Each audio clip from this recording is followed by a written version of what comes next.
tell you about Legend Seeker and how you can support its development while getting some awesome perks. By subscribing to our Legendary tier on YouTube or becoming a paid member on our Discord or Patreon, you'll get early access to all Legend Seeker lore and mechanics. This means you'll be among the first to dive into the world of Legend Seeker and give direct feedback that will help shape the game. But that's not all. Supporters will also be the first to playtest the system and will get exclusive invites to private streams where we discuss the game in detail. Your input will play a huge role in making Legend Seeker the best that it can be. Now, for those of you who love watching our tabletop role-playing game shows, supporting Legend Seeker comes with some fun bonuses for the casts. Here's how it works. If you are a Copper or Common member on Discord or Patreon, you can give a $20 benefit to a player of your choice. Silver and Uncommon members can give 2 benefits to 2 players of your choice. If you go the YouTube route, you can give a $50 benefit to a player of your choice. And for the ultimate support, Gold and Mythic members on Discord and Patreon give a $20 benefit to 3 players of your choice. You can choose from all casts across Moonskull. Every bit of support goes directly towards making Legend Seeker a reality. It helps fund the art, writing, editing, and eventual publishing of the game. So, if you want to be a part of this journey and support our shows, join our Legendary tier on YouTube or become a member on Discord or Patreon. We couldn't do it without you, and we're excited to build Legend Seeker together. Thanks for watching, and I'll see you in the game.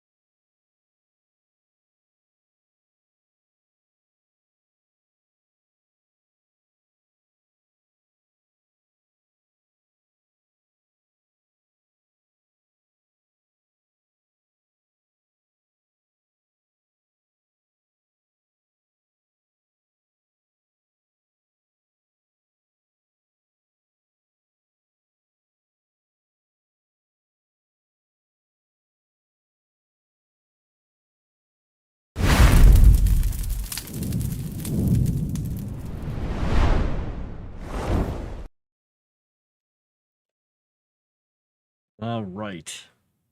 I'm Frost. This is Frost Written, and you're stuck here with me for the next 2 centuries. So, buckle up. I am working on the area of Seabreak Haven and such wonderful places over here as it's just you know, because of some of the stuff that might be getting worked on by other people, I thought I'd throw a little more attention over here. So we're focusing on this little village here, maybe the little island. There's some woods, there's this thing, there's that thing. You're Frost. I'm Frost? Who's Frost? What's a Frost?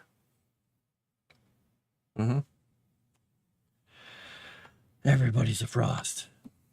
All right, so, yeah. And boom. Oops.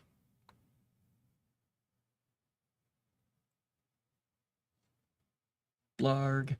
All right. So blah, blah, blah. I am saying words because I'm going to get back to where I was here. Yeah. So I'm playing around in some programs too to give myself some inspiration for the village a little bit more. And generating a couple of cool images that I think could typify what this place looks like. I've got some good examples for myself. Cool little breakwaters with some towers, ancient stuff. Because the style of this village is, you know, a cliffside village fishing based on the same kind of architecture that was used by the people who, you know, founded Alaris and the whole kingdom of Thalasia for Thalassa. And they're a seafaring people. They were quite advanced. Had their own individual style that didn't look like the Agrian style. It didn't look like others because, well, they were devoted to their goddess. And their architectural style still is kind of pulled out through all their buildings, all their places, and their boats, even though it's like 1,200 years later. And this little village of Seabreak Haven and Folos up here are kind of the only remnants of that that kind of culture left, pure culture, because they never fled, and they kind of resent their people who fled to Port Castra, went over the seas to take part in, becoming part of Agrim, and they consider themselves the only true Thalassians left. No signal screams tonight based on what Crescent said was to blame. It's dormant for the week. Wow. And straight to jail with you, sir.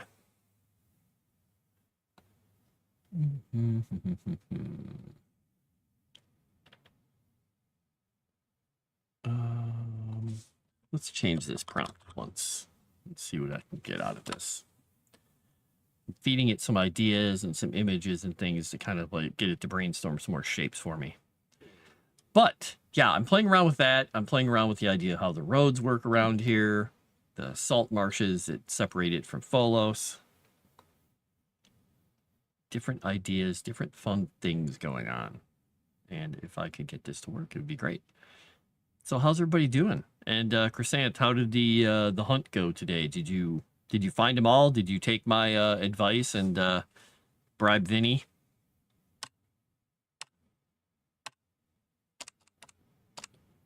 That one's kind of interesting. That one's kind of cool, though. I'm going to save that one off. And we're going to save that one off as well.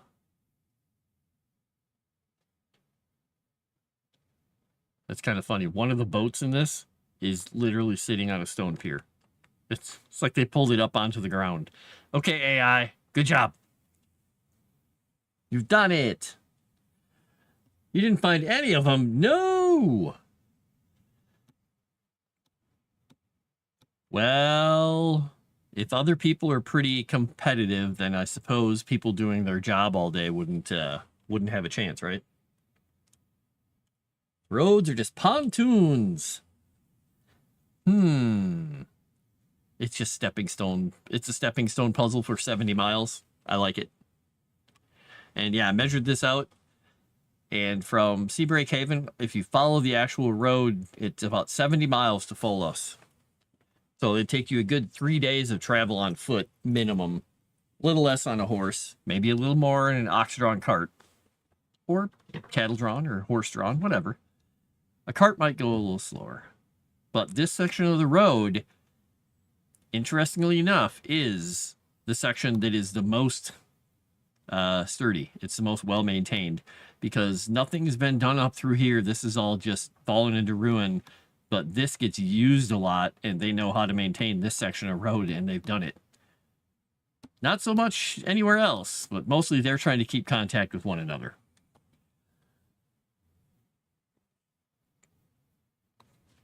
Let's see.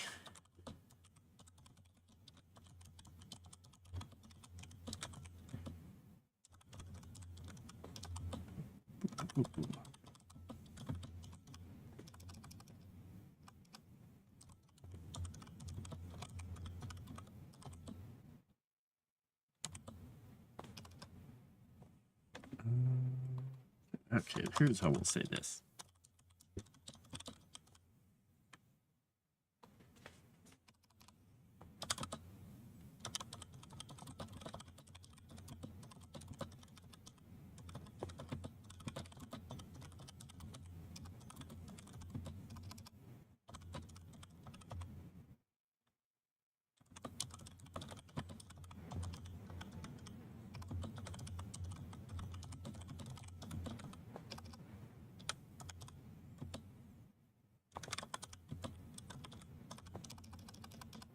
What would you call these? Last true, two true. There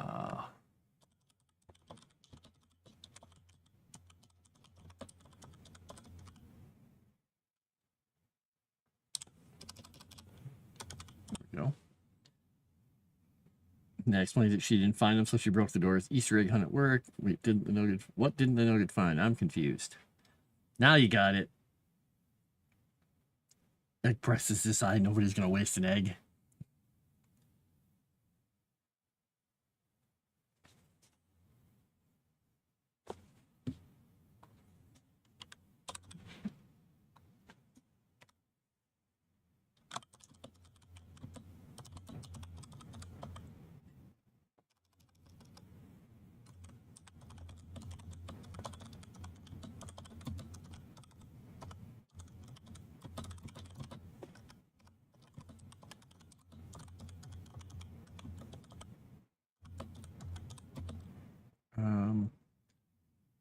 What's a generic term for cities and villages? I guess not dwellings. Why is my brain shut? My brain just shut down. I'm trying to think of the generic term for a center of population that doesn't matter if it's a village, a town, a hamlet, a city, a keep.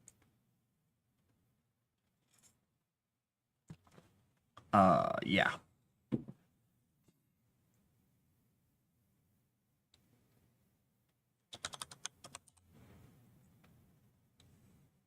Placed above 4 feet high spots. One was found behind the monitor in a conference room. Okay.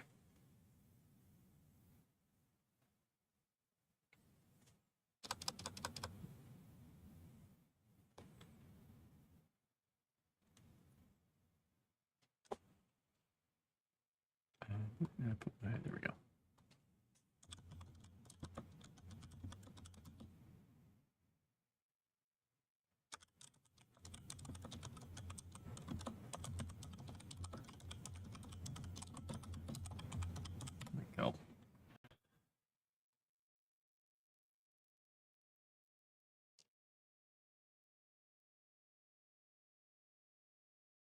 We'll just say settlement.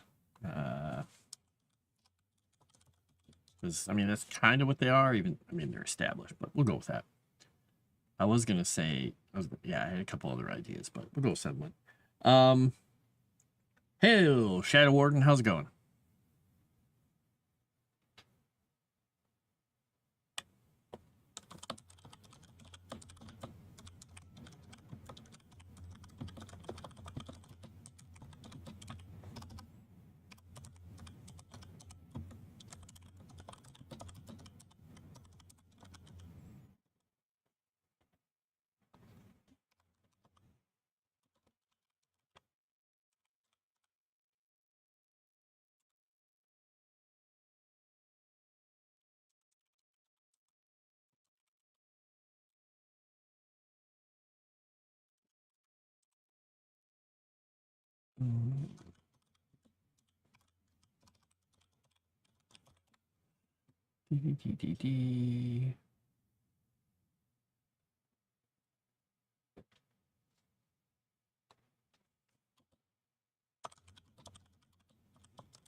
Wow, that's horrible. We don't do things like egg hunts at my job. Aw. Wow, Shadow Warden, that's horrible.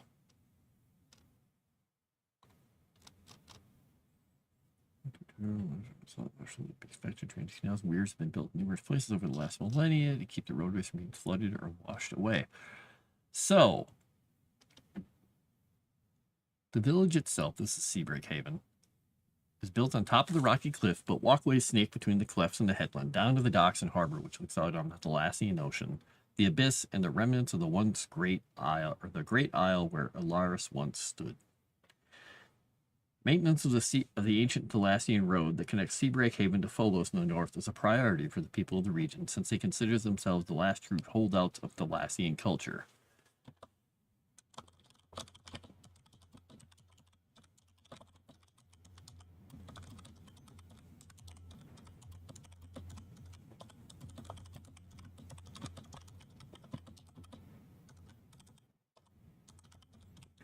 While they also maintain the roads to Port Castra and Daru, they are not nearly as well kept. Port Castra in the west and Daru in the south. They're not nearly so well kept.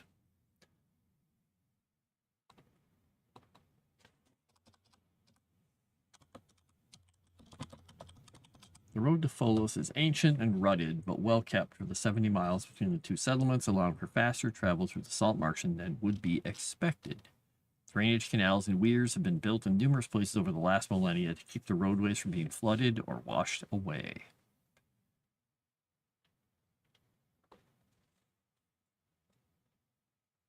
Wah wah. All the puns.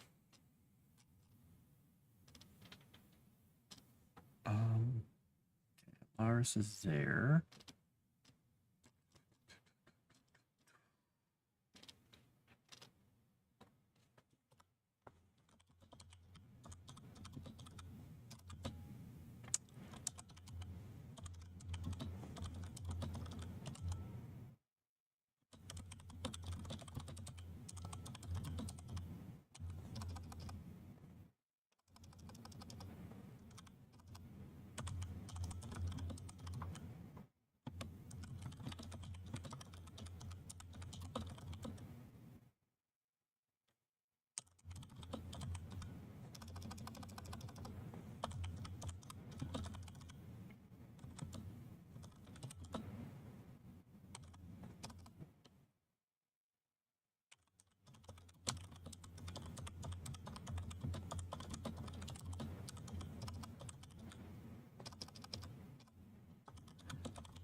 Harbor of Seabreak gets its.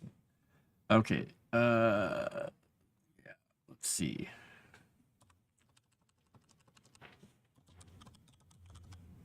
Seabreak Village with an extra F in it, because why not? Let's add some extra F's in the words. Gets its name from the massive seawall that protects the harbor.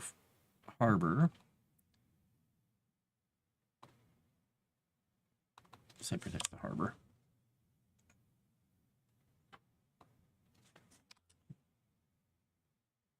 It's ancient and crumbling, but it's kept the village and harbor safe from swells since before the time of the God Killer War. Ba-ba-ba.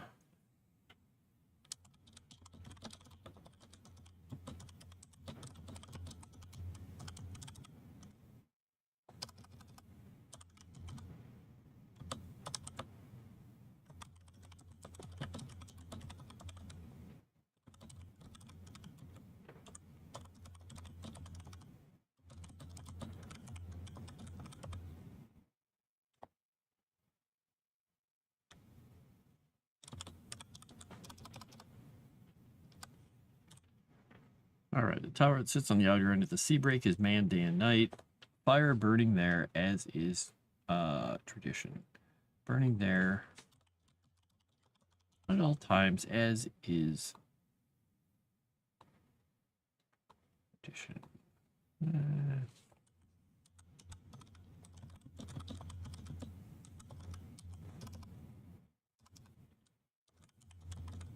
We'll write that way. Ba-da-ba-bum. Wow. History is trying to start beef between Tuesday and Friday crew again. Tuesday night crew is far superior because no Hirudai, and they have a better intro. We'll make AP someday. You like the intro for Tuesday night better? Fantastic. Really? I really like the Tuesday intro, but I think they did a really good job on the Thursday one. I don't know why you're biased. I can't imagine why you're biased, but I mean, weird.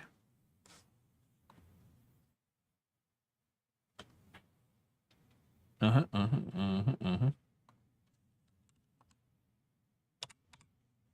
All right.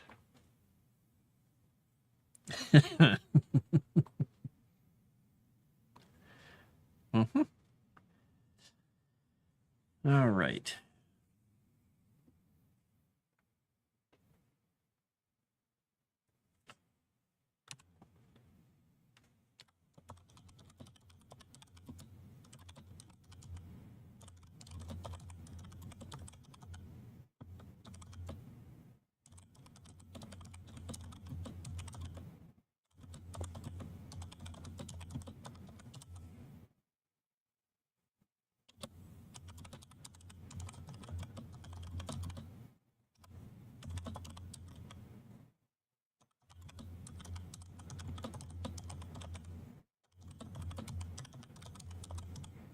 Most people in Seabreak Haven know the ships that come and go by sight, and it's an occasion when an unknown vessel is sighted on approach.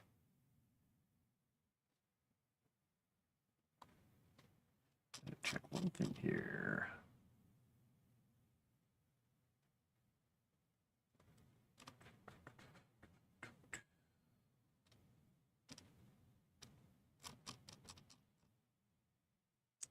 All right.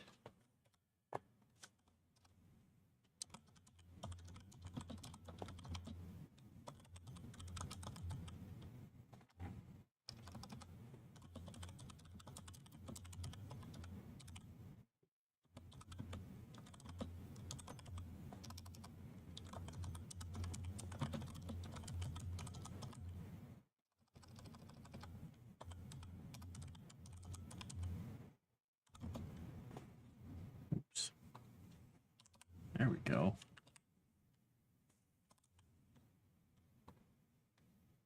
I wonder if I'm out of Fantastic's wheel now.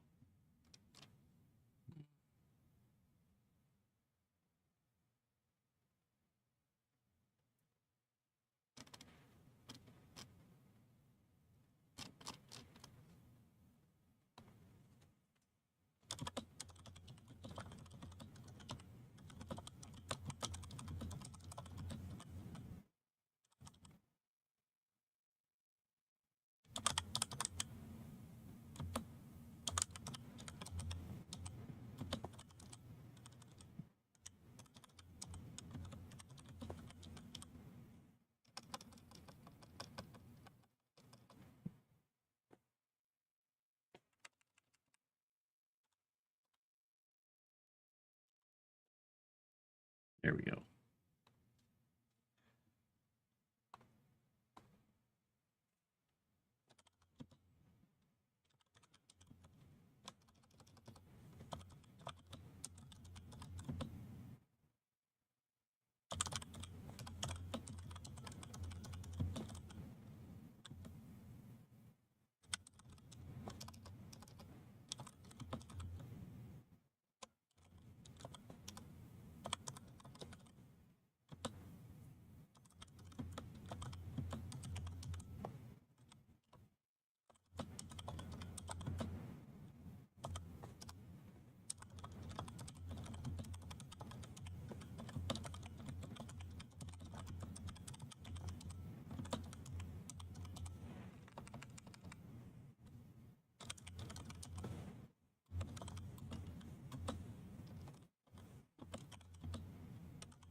All right, so I wanted to get to this stuff before, but I didn't get to previously, and I'll chat with everybody about it in our Legend Seeker chat. But Seabreak is the unofficial capital of the theocracy of Thalassia because there is no capital anymore. It was destroyed a long time ago, and the people scattered. So the High Cleric, that is the cleric of Thalassia in the village, he is considered kind of the voice of reason and authority in Thalassia, the wider version of Thalassia, which equates to about 3 villages, technically 4. So the church has the military and the militia. So they take care of that. They gather the taxes and mete out justice when necessary.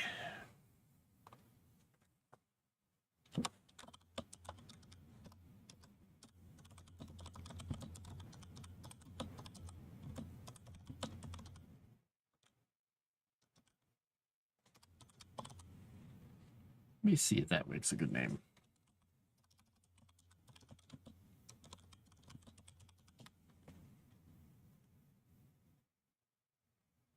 Let's go with that one. I'll find a good name for him. Achilles. No, wait. Okay.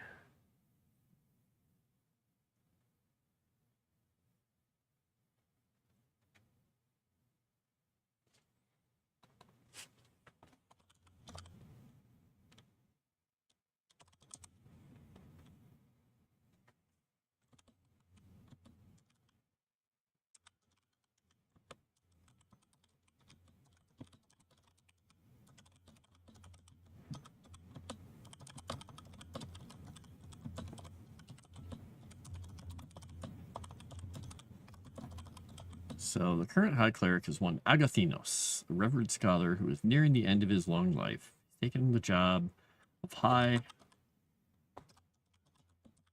very seriously.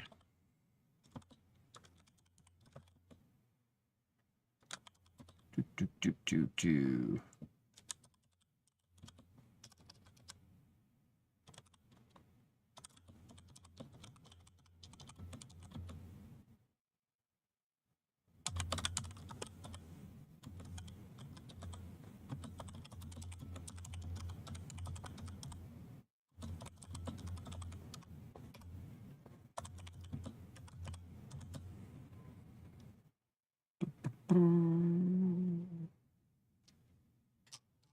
We're gonna go with his name being.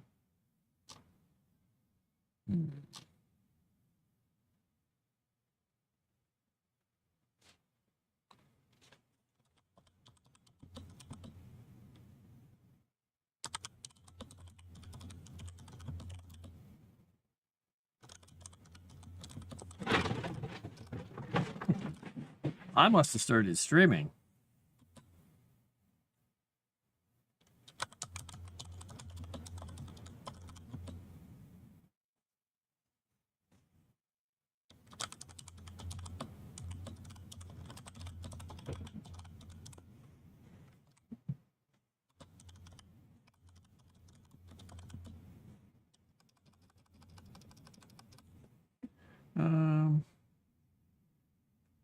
So the current High Cleric is one Agathinos, a revered scholar who is nearing the end of his long life. He's taken the job of High Cleric very seriously, treating the kingdom of his goddess as a family man, or as a family with him as caretaker. His right-hand man, Lycos, is less charitable and wishes to steer Thalassian culture towards a rebuilding mindset.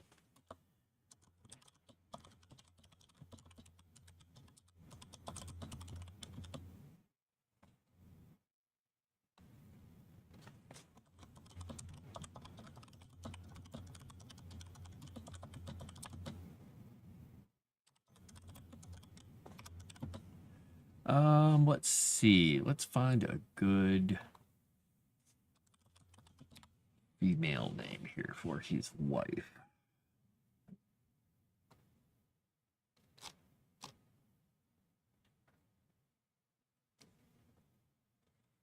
We could go with Dara Althea.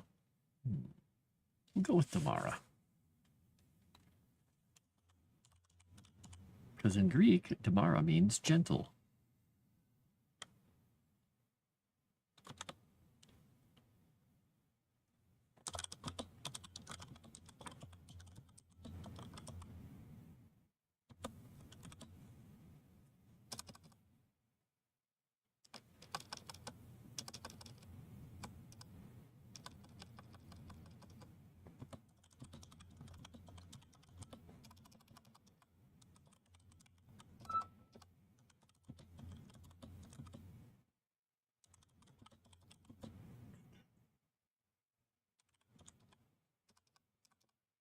Who is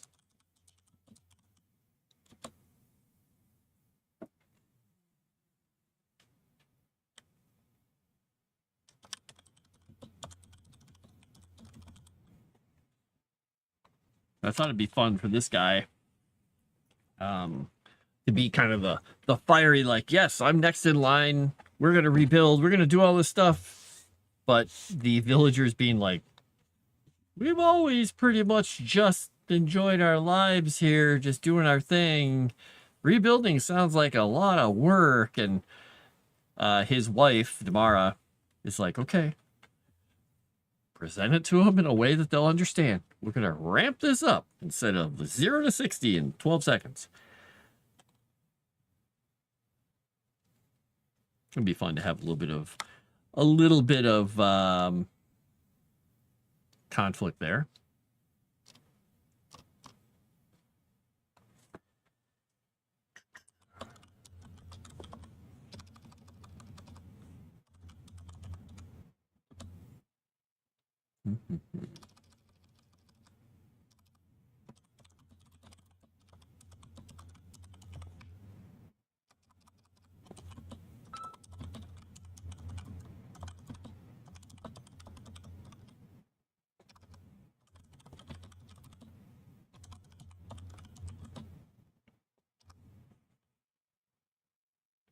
Let's see. We're going to go with...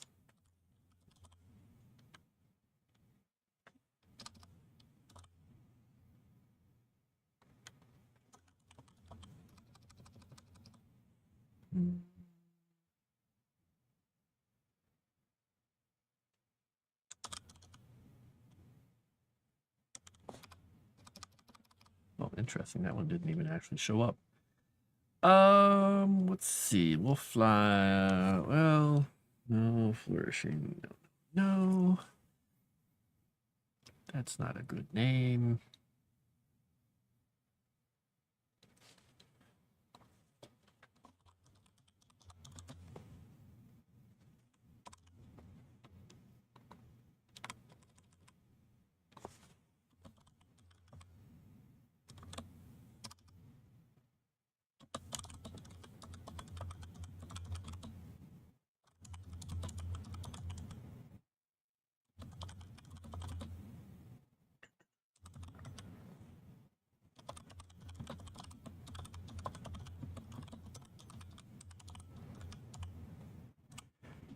Soy loss. A rich trader originally from Seabreak Haven has returned from years abroad, where he compounded his fortune in Portacastra and beyond.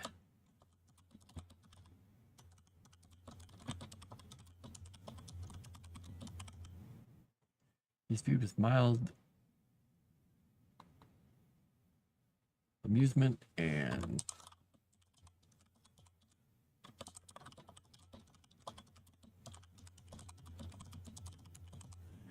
let's see.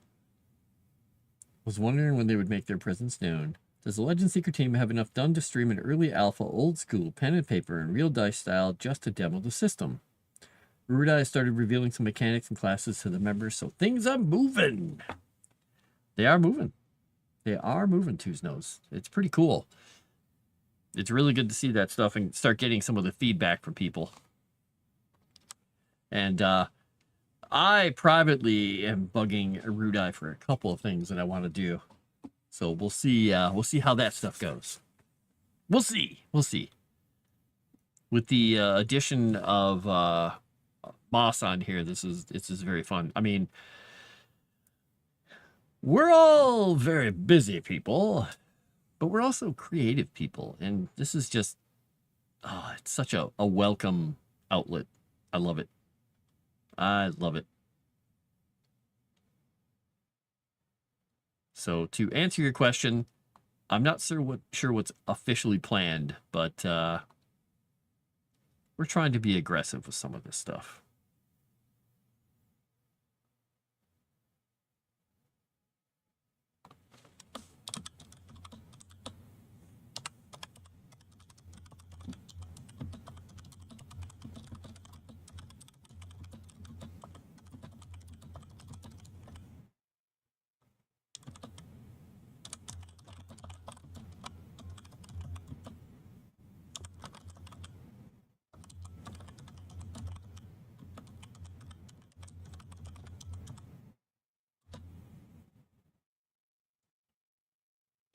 All right, he is viewed with mild amusement and some distrust since his return because he speaks often of improvements he'd make to the village if he had his way, talking about agri and building styles and advancements. So this guy used to live here as a young man, left, went to Portacastra and beyond, compounded his fortune, has come back. He's viewed with mild amusement and some distrust because he's like, oh, this village is nice, but you know, in Agrium, they have blah, blah, blahs. To which these people are like, that's fine. We don't need that here. We don't need their stuff. I don't know why he's got a voice like that, but whatever.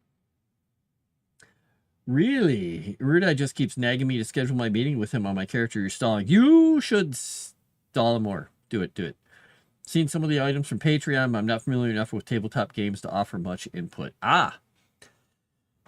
Well, that is a fair point. Yeah, seeing the stuff in practice does help a lot of people. I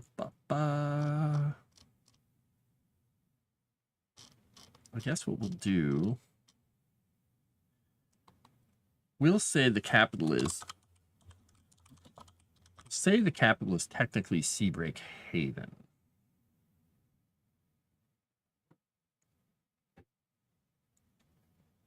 Lost Celestia. Eternal is our goddess. Eternal is our city. Eternal shall be our ...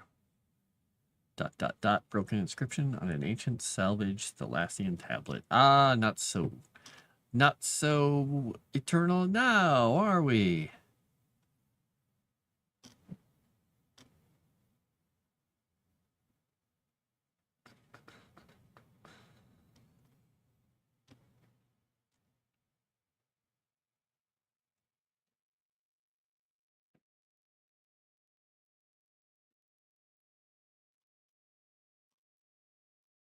Decided this. I'm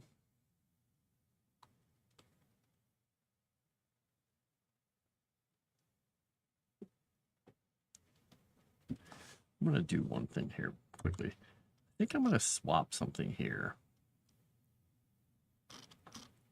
I'm going to say...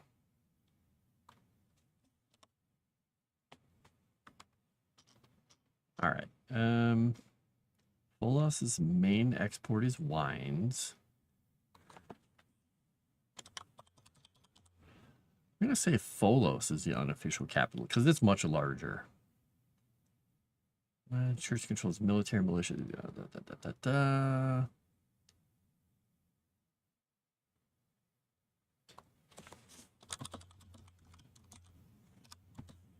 Zoilos, a rich trader originally from Seabreak Haven, has returned to the area from years abroad where he compounded his fortune in Portocastro and beyond. He is viewed with mild amusement and some distrust since his return because he speaks often of improvements he'd make to the...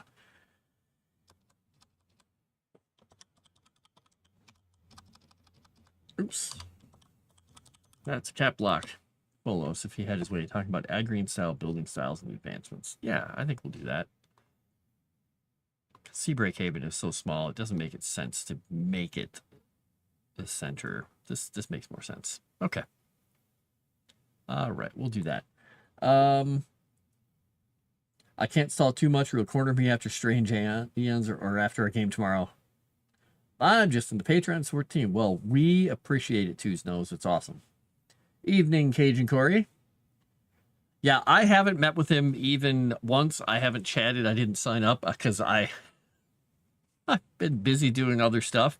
I have two little ideas rattling around in the back of my head for my character, but I'm not 100% sold on it yet.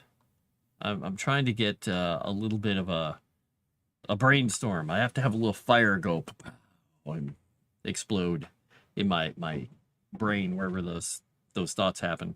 It'll be great.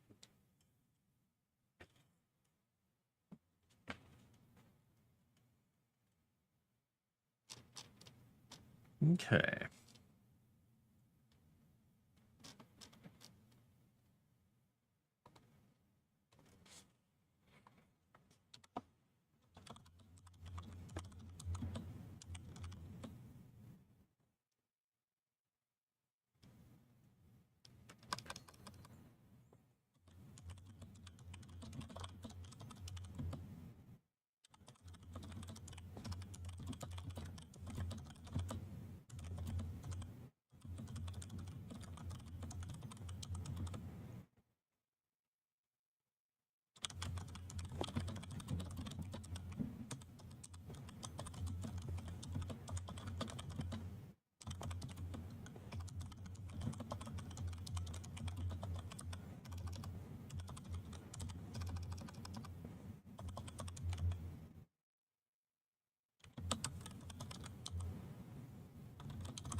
Centaurs. I'm talking about the Whispering Woods. So the Whispering Woods, these woods are said to be haunted. The people of the village have seen centaurs dashing between the trees more than once. The villagers believe the centaurs corral and shepherd the angry spirits back to the lands of the dead, so they tend to leave the creatures alone. The centaurs and fae in the woods love to prank and play on any who enter their woods. generally not in a malicious way, but since they don't understand, oops, I guess I put too many words in that sentence because I rewrote it in the middle of thinking about it. Since they don't understand human limits, their tricks can be dangerous and often be dangerous. Is it an ancient vampire wizard? No, I'm going totally a different direction. Totally different direction. Ancient human wizard. Bam!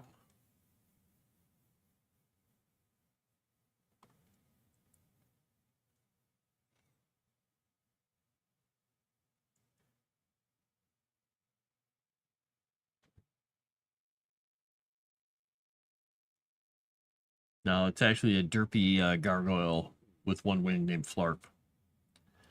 Believe me, he's integral to the story. He's totally integral to everything.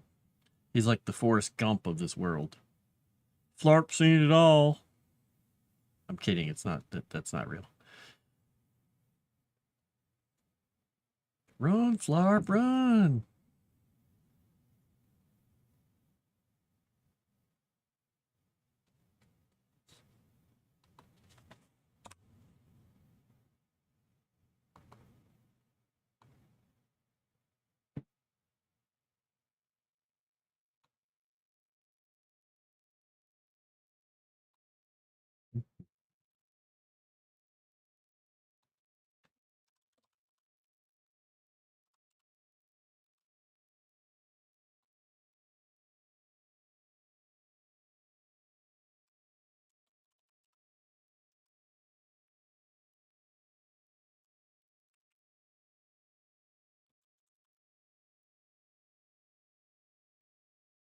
Now you disappointed? Well, disappointed that Flarp doesn't exist or that it's not an ancient vampire wizard? Which is it?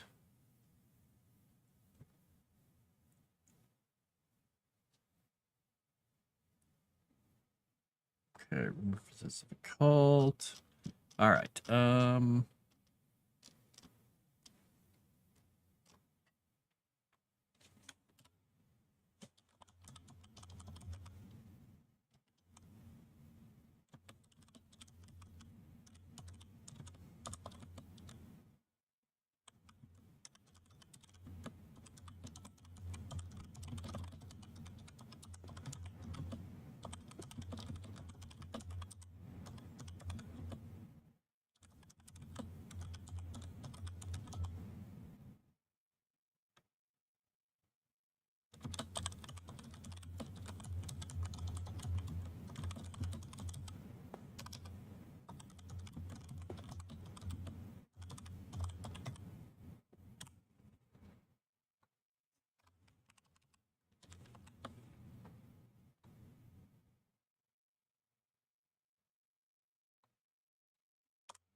People say Seabreak hit my back on Seabreak hold. People Seabreak hold to their ancient title festivals.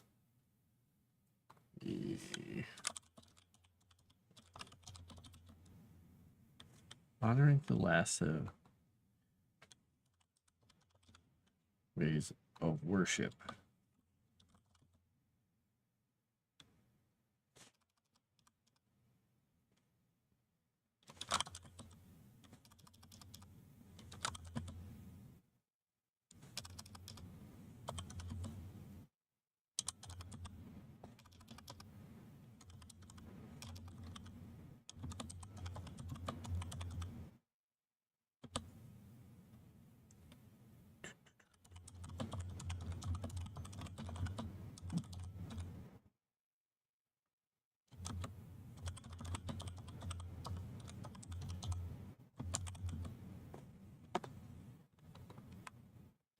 Swim and race boats along the coast during high tides.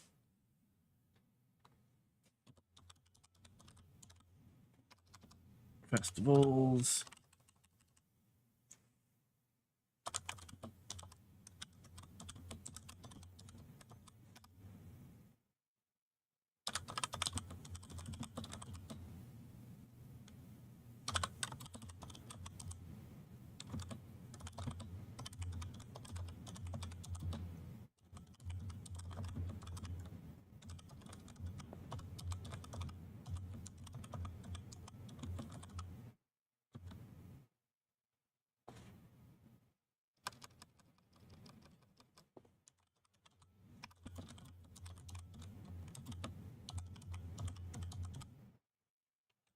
Right. They swim and race boats along the coast during high tide festivals and have diving competitions during the full moons with participants searching for glitter stones along the coastal seabeds. A lot of sea things. Flarp. No flarp. I mean, maybe we could put flarp in here somewhere. Because that's the sound he makes when he's flapping his one stone wing trying to fly. Florp, florp, florp, florp, florp. Maybe not.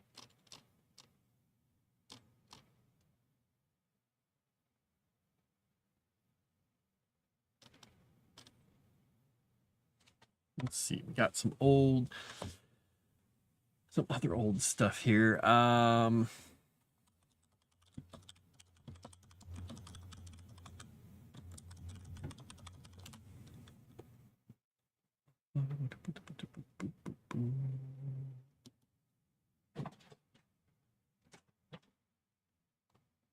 Kitty crackety go my cats. Okay.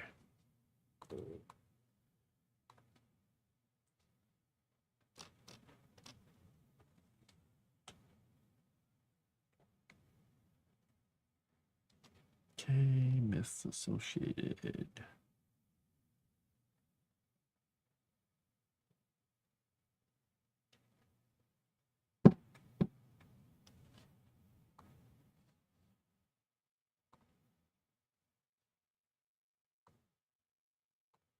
Boop.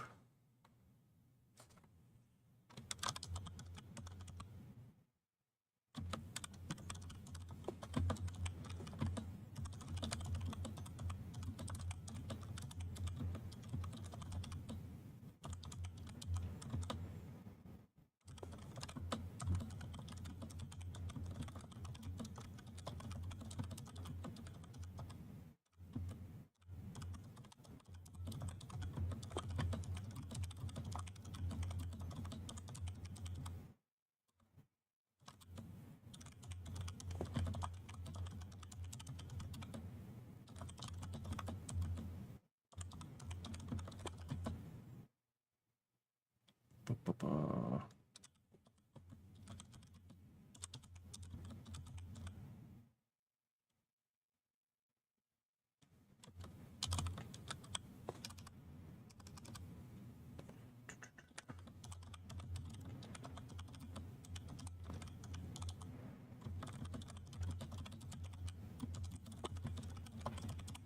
So fishermen generally carry more than one mast flag on their boats, flying a white flag on their return to let the families know they are all safe and on board. If tragedy has befallen those on a boat, they fly their black flag to signal their distress to those on land as they return. A little bit of a Theseus type of vibe and history there. There's one abandoned building in the middle of nowhere that used to be a city, and that's where Flarp lives. It's totally viable that there's like a building somewhere out here that used to be a city along here. That's where Flarp lives. Flarp.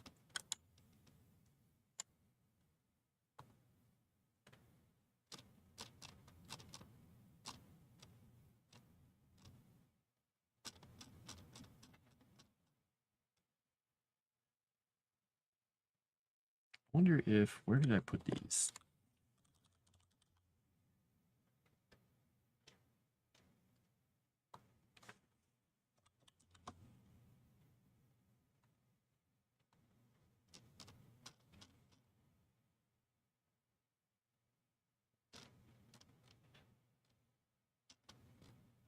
I guess we'll put him here. Put Flarp here.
Let's see. I'm gonna finish writing this and I'll read this to you guys.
All right.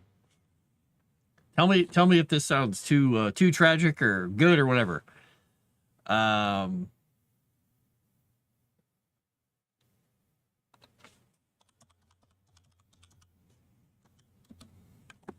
write that quickly. Flarp. Given this nickname by his brethren, Flarp is a one-winged, pitiable but somewhat harmless gargoyle that used to watch over a temple of Thalassia before the Godkiller War. He slept through the majority of the destruction, only to awake centuries later, a lone stone figure still sitting on a segment of the crumbled temple, his brethren gone, the city swallowed by the salt marshes. He now wanders the marshes, looking for his kind, watching the human villages from afar, afraid to approach these descendants of those who made him long ago. So Flarp is pitiable. He used to be right over here by where these two little pools are. There was a temple and a little bit of a city on the road. And yeah, now he just wanders the salt marshes, flarping around, looking down at Seabreak Haven, looking at Folos, watching the people from afar. Poor Flarp, exactly. Does he have a friend named Narf? Narf! But I think it might be kind of fun to have him. Maybe he can... maybe we can work him into the first adventure.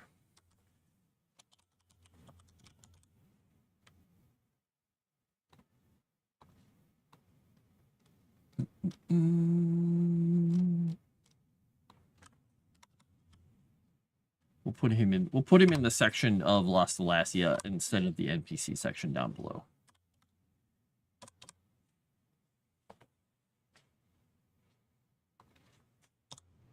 Can gargoyles be made of limestone or something that won't degrade in the salt? Yeah, I'm guessing. I don't know what they're. I mean, a lot of times they're made of granite. So he could be granite. He could be limestone. He could be some other kind of a dark marble or something. I don't know. I guess we can leave that up to the DM. Maybe.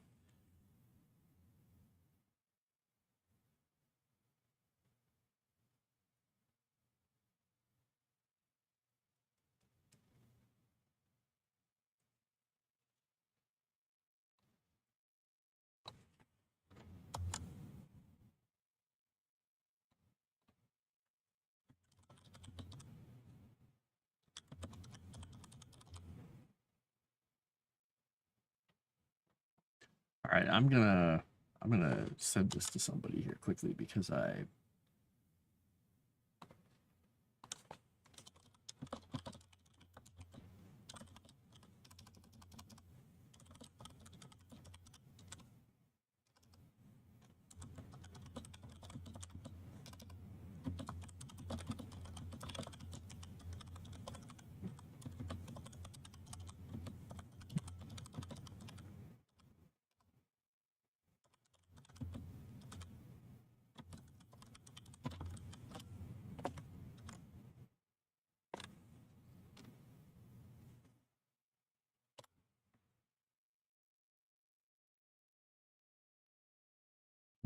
right. Okay, there we go. I put it in there. I can just imagine him sleeping. Like, he's just a gargoyle sitting there like this with his one wing, and he just slept through the entire God Killer War and woke up like, 500 years later. Like, oh no. What did Flurp do? So here's, I'm trying to remember what that was. It was like, what was that movie where it was meteors hitting or something? Maybe it was shoot, what was the one where Bruce Willis was the astronaut? Armageddon, where a meteor hit like Paris or something, and they had the gargoyle sitting there watching it hit, and it just the whole city got disintegrated, and there was just a gargoyle staring at it. I'm thinking, there's Flarp. When Grix and his people came down and started destroying everything.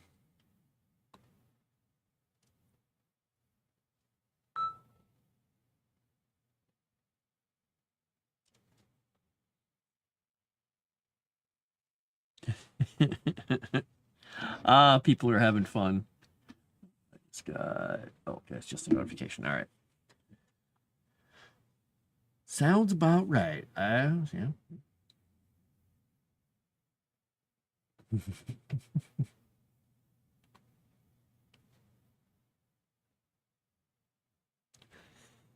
You suddenly want to protect Flarp. Poor Flarp. And well, that's a danger of always putting some characters in adventures. Is some characters, will be like, oh, we want to protect him. Other ones are like, is he worth experience? He looks like we could take him. And you're like, you ride that line like, oh no, easy target or pleasant little ally. I don't know. So he's got to have secrets.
Flarp isn't stupid, but he is quite lethargic. If one can manage to befriend him...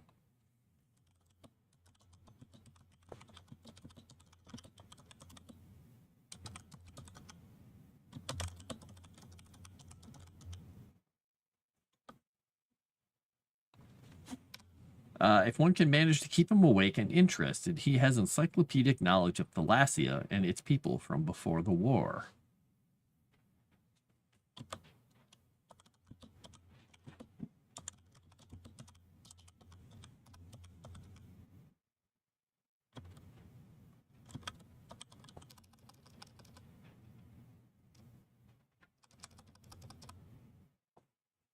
Ba-ba-ba.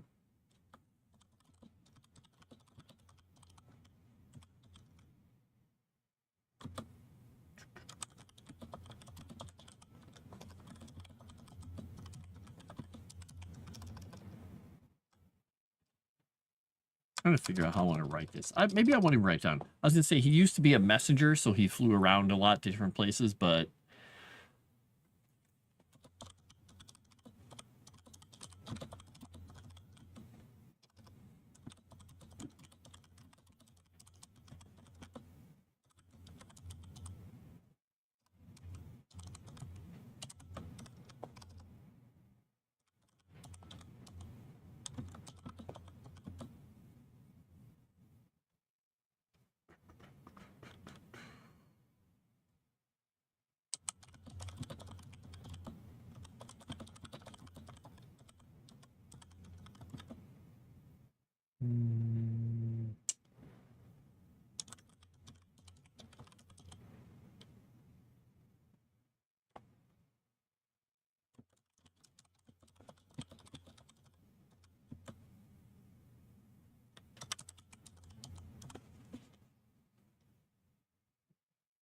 we'll say there.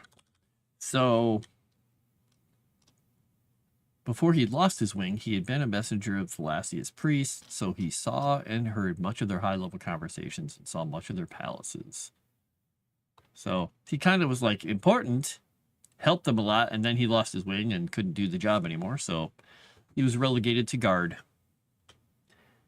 There you go, emotional support gargoyle. Oh no, we got an emotional support gargoyle. I like it.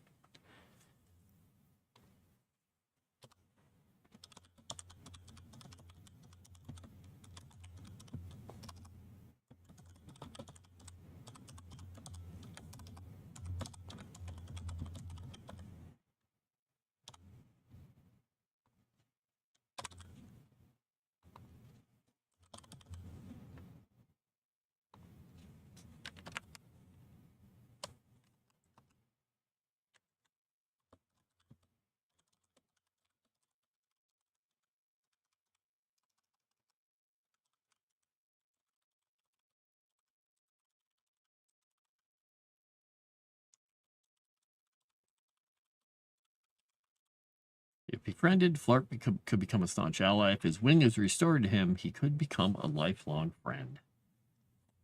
You get Flarp his wing back, and you got a gargoyle on your side.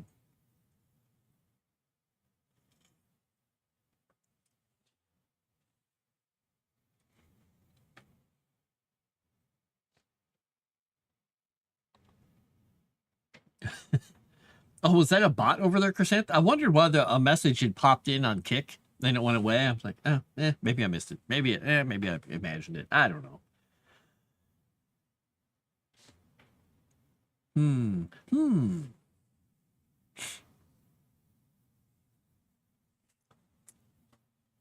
got one little scratch on the side of my neck from a certain cat named Calvino today. He's such a loving cat with such long claws. He's sleeping on my lap during meetings today. And since I'm wearing my jacket, and you can't really see it, but it's kind of a thick jacket with a little fleece lining, he was laying on my lap, and he curled up, and then he suddenly turned around, flopped himself around, curled up like a caterpillar, and stuffed his head underneath the jacket and just went to sleep. Completely just hiding like he was in a teepee. Like, okay. And just sat there for my last meeting of the day, happily making biscuits and sleeping. It's so nice to have cats that are loving, but it's also a little frustrating to have them be so loving. Because now I have scratches all over my back from where Bucky tried to climb up me like a tree. And then scratches on my neck from where Calvino decided to burrow into my neck. That's so fun. Bot popped up and you banned it. Good job. Good job. All right, let's see. We got Flarp. We got some stuff in Seabreak Haven. We did a little bit of stuff in Folos about the capital. We're going to switch this over now. Go with Folos. All right, then we're going to go down here to Chios. Boop. This is the breadbasket of the place.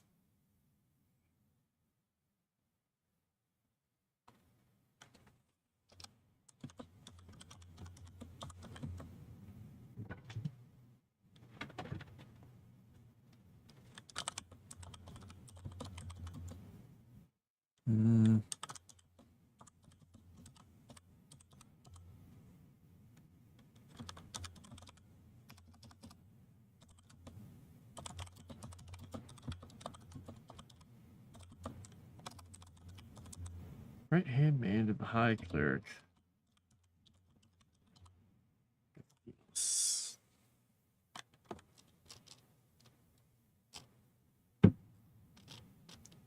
Where is Agathinos?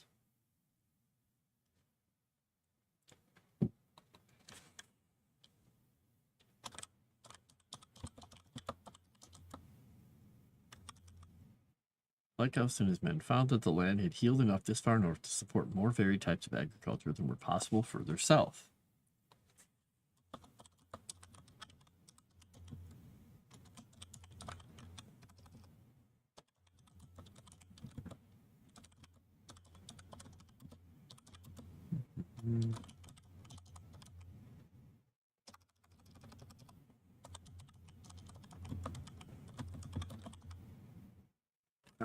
Yeah, lay in the... Whoop, rat taking?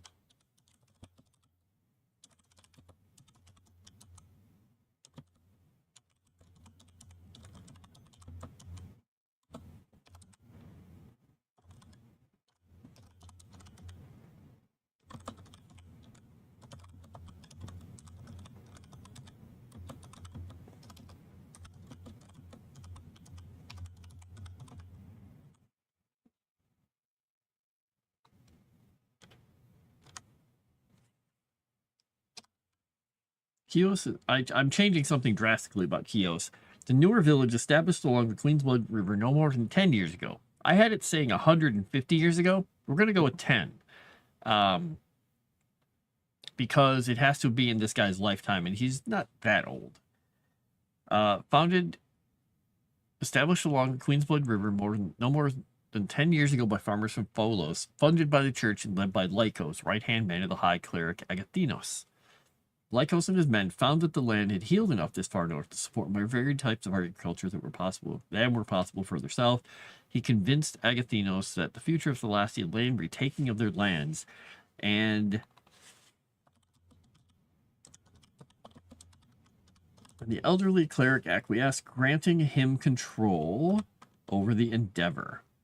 This farming village now produces tobacco, corn, and temperate fruits in their orchards, supplying their brethren in the south and the dwarves of the Five Falls of the north.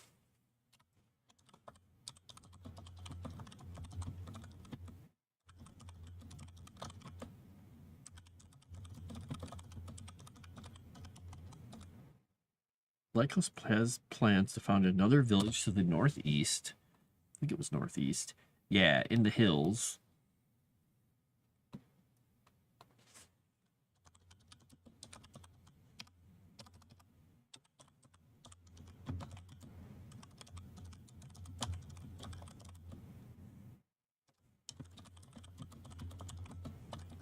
Ooh.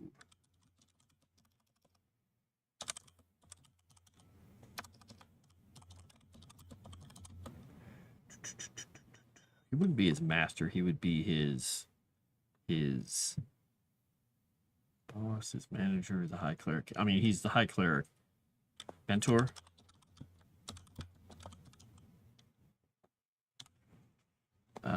Yeah. So Lycos has plans to found another village to the northeast.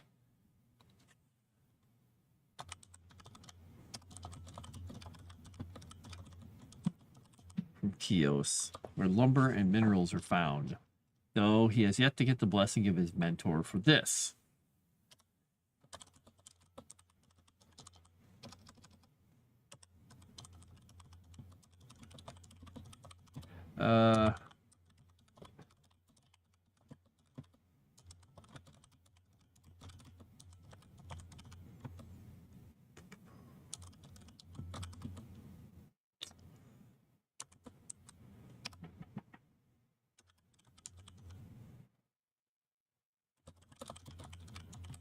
He has commissioned more than one adventuring party to scout the area for suitable sites for a village. So that's kind of fun. He's sending adventurers across, in the 10, 15 miles across the river out here to find places where they might put villages up. It can be fun. I like adding little touches like this, because now this place was just like, it was just a place. Now there's like an old cleric who's going to retire at some point, the young cleric who is like, we're going to totally retake our kingdom. And they're starting to, build little villages, look on places for other villages. I want to put another thing in there where maybe he's trying to mount expeditions out to the old ruins.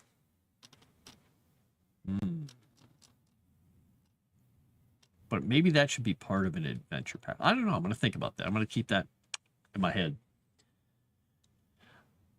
Chat got quiet except for Chrysanth. Everybody went to sleep. I put him to sleep again. Damn it. I'm sorry. I'll vary the volume of my voice a little bit up and down. Am I too monotone?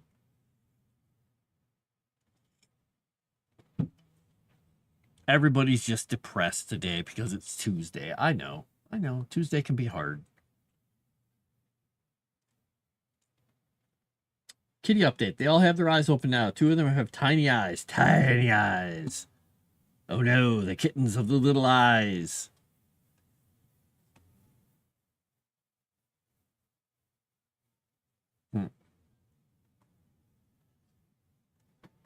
Newborn kittens are cute. Definitely, if the mom cat allows you to, when they get a little bit larger, definitely play with them and hold on to them. Get them used to you.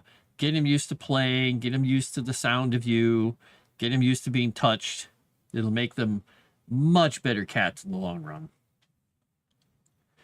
If you can hold on to them and snuggle and hold them up like to your heart and stuff while you're resting and stuff, it'll make them even more snuggly and lovey. As long as the mom doesn't mind. You were a little down today. Well, hey, if you're a little down today, hang out with the kittens. It's Tuesnose. Sorry, I'm listening while playing a game. What are you playing, Tuesnose? Dwelling on the past? I wouldn't know anything about that. I'm always in the present. Right? That's me. Present tense? No? Baby kittens. Yeah, dwelling on the past is never fun, really. I mean, it can be fun. I love reminiscing, but that's a little different than dwelling on the past.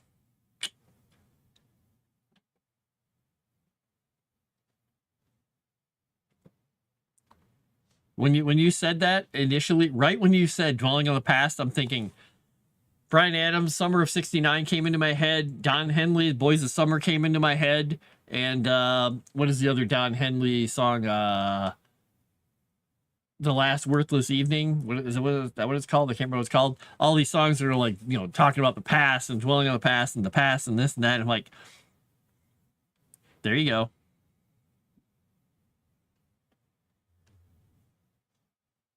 Now I got all that stuff in my head. Let's see.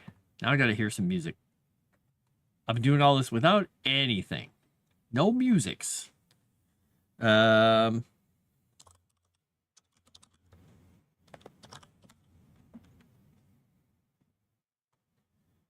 I gotta listen to Summer of '69.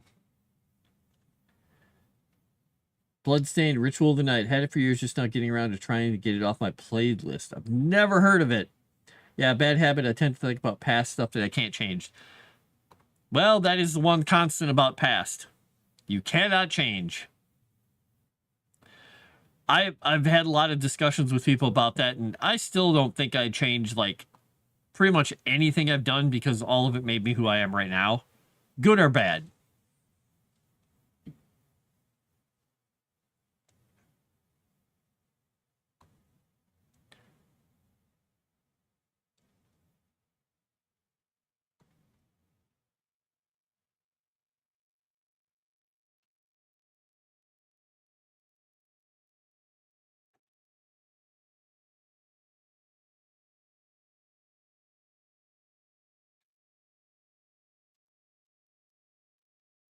All right, we got Flarp.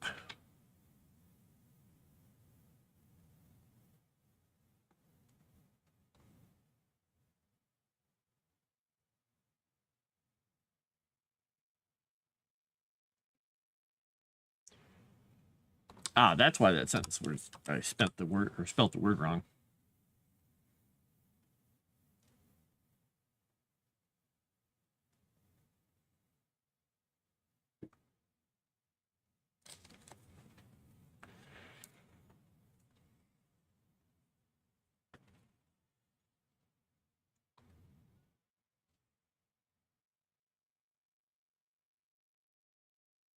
All right.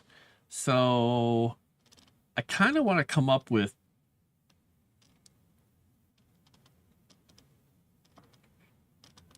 want to come up with a couple more little traditions.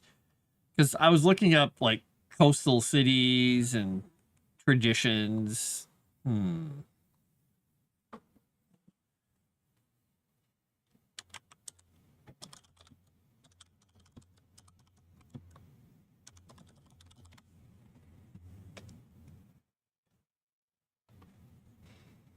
Let's see what this site says. Don't want to allow ads on your site. No, don't care. Let's see what Encyclopedia Britannica has to say. Anthropomorphic deities, blah, blah, blah. Mortals, eschatology.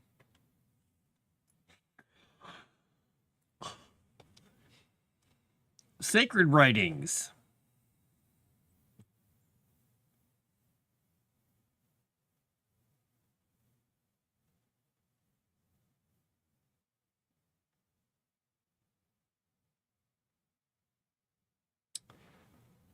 Okay, that's interesting.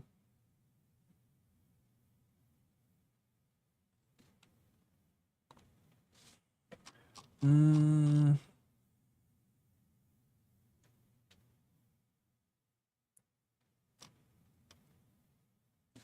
trying to think if, because we've got the abyss here, which is the whole area where the evil, monstrous creatures that are down in there.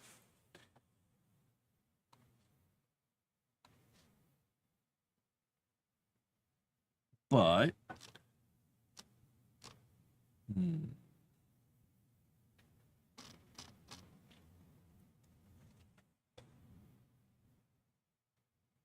I kind of wanted there to be like some other things that you could find, like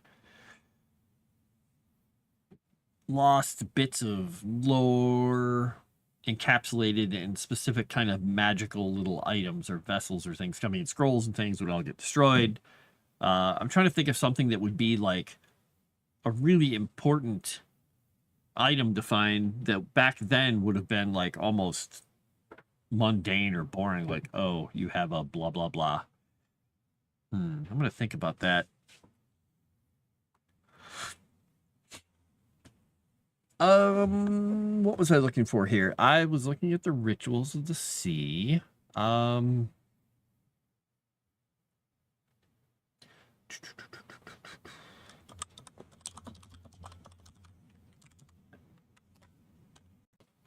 now I'm going to listen to The Boys of Summer by Don Henley.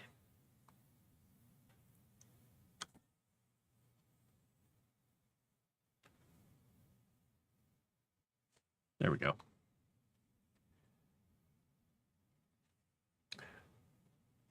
Did I share your masking pranks? It's a rude eye scanner. I did not, but I will share them. I will share them.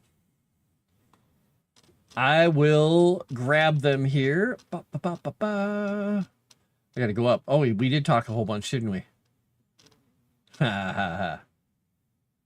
Okay, let me get back down to the right spot. I went up too high. Too high here. Blurp, blurp, blurp. That's that. This is a fun fact.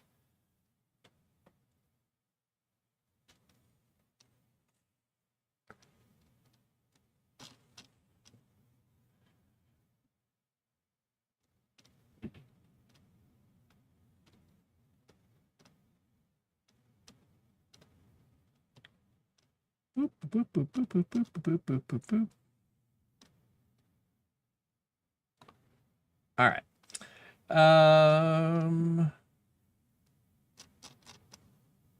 Dang it.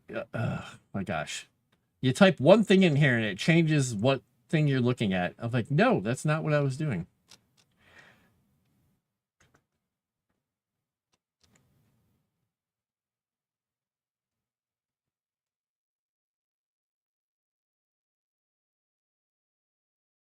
All right. Here we go. I'm going to stick these here. Let me get back up here really quickly. I gotta add this note before I forget about it. I can add it later. Let's see. Let's go to the prank section.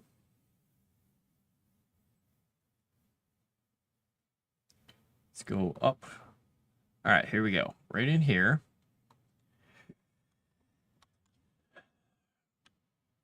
Oh, why did that do that? Ah, I just changed. What did I just do? I just changed the font size on this thing. That was not what I wanted. I want just this. Okay. All right. So he had 2 more pranks. 2 new pranks. One of them you're going to probably think is fine, Chrysant. The other one you're going to be terrified by. So get ready for the terror. The first one. You smile when you frown. You frown when you smile. So, opposite day. The second one. Your spirit animal is a Rudy Poo. Literally, this cowardly spirit shrieks at the worst times. So you get a little spirit animal of a Rudy Poo that just screams. Won't that be fun? I could interpret what he said.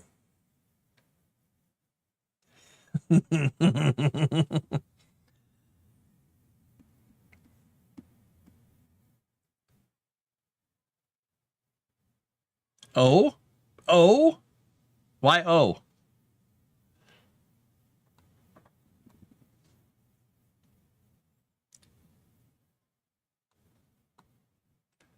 Okay, I can save that. Got it. It clicked. Did you share my amazing pranks? Ah, you got it. You figured it out.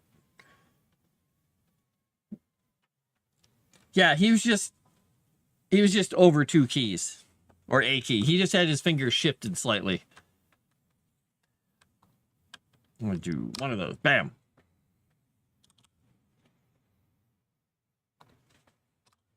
Make sure it says Rudy Poo. Brilliant. I know. Yes, it's brilliant.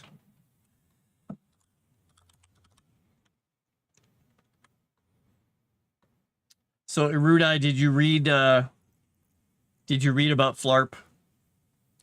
You hear the tragic tale of Flarp, the lethargic?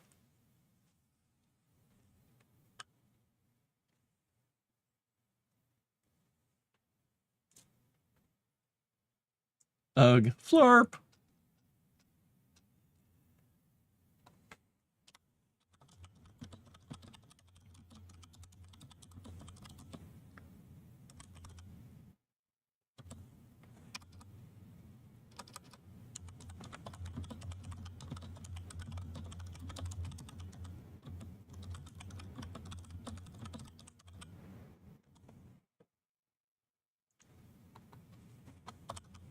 He no longer recalls his actual name, having been called Flarp for too long. Flarp? Flarp! Excuse you. No, Flarp.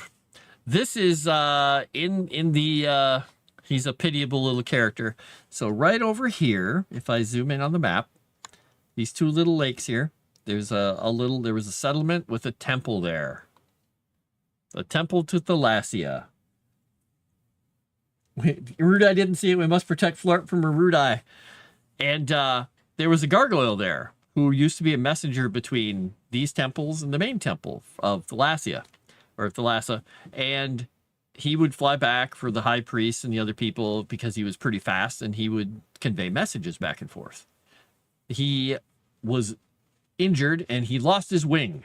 And so he's no longer useful as a messenger, so they set him to guard over a temple of Thalassia. Rather than fixing him, they're just like, no, go, you're on that temple now.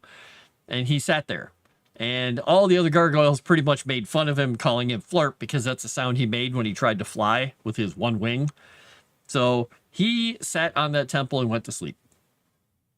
So Flarp, given this nickname by his brethren, Flarp is a 1-winged, pitiable, but somewhat harmless gargoyle that used to watch over a temple of Thalassia, south of Folos, before the God-Killer War. He slept through the majority of the destruction, only to awake centuries later, a lone stone figure still sitting on a segment of the crumpled temple. His brethren gone, the city swallowed by the salt marshes. He now wanders the marshes, looking for his kind, watching the human villages from afar, afraid to approach these descendants of those who made him long ago. Flarp isn't stupid, but he is quite lethargic. If one can manage to befriend him, and also manage to keep him awake and interested, he has encyclopedic knowledge of Thalassia and his people from before the war. Before he'd lost his wing, he had been a messenger of Thalassia's priests, so he saw and heard much of their high-level conversations and saw much of their palaces. If befriended, Flarp could become a staunch ally. If his wing is restored to him, he could become a lifelong friend. He no longer recalls his actual name, having been called Flarp for far too long. Poor Flarp. Flarp started out as a joke because they were asking me what my legendary character was going to be. I said, not a vampire wizard, a one-winged gargoyle named Flarp.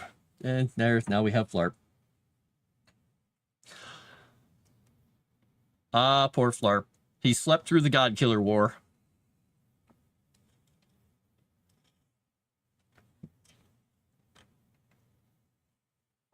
Poor Flarp. Exactly. I think he could be an entertaining little character. Flarp.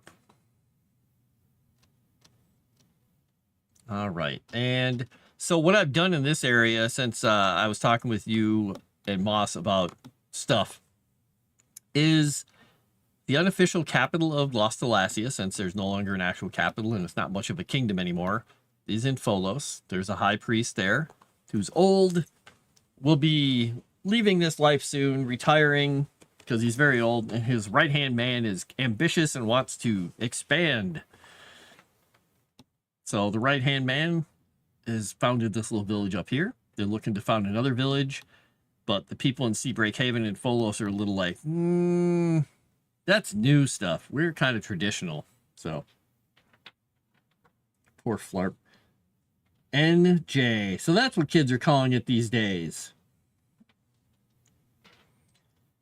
Feline, are you saying New Jersey like New Jersey, NJ? Is that what you're saying?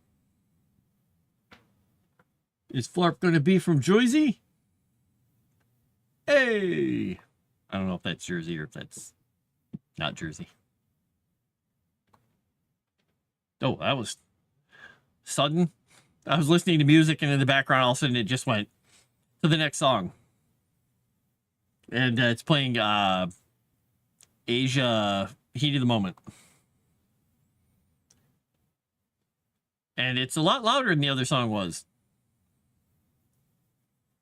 Flarp, the one-winged gargoyle, had a very broken wing. Wow.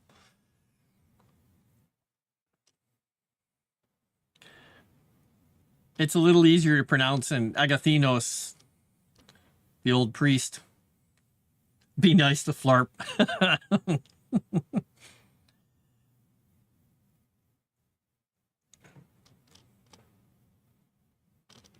Where did I put the other note here? I had another note. Oh, I was working on Chios. That's what it was. There was something I was going to mention in addition to the stuff they were growing in Chios. What was it? Right-hand man of the High Cleric Agathinos.